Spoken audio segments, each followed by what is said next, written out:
Welcome back. Now in this video, we're going to take the web form that was created and we're going to use the HTML code to add it to a website. And all we'll need to do is to go back into this website. We'll need to click on Edit Form.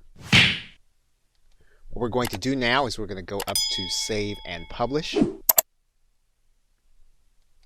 And then we're going to grab this JavaScript code. And so what we're going to do is we're going to copy this entire code. And then we're going to head over to our website.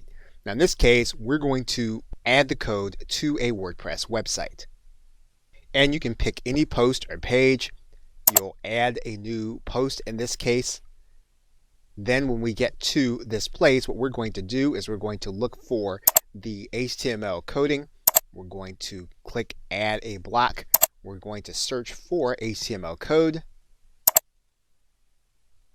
And then we're going to cut and paste the code right into this dialog box.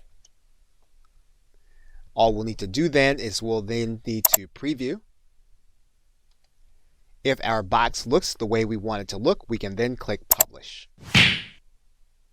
And we'll see the opt-in form here.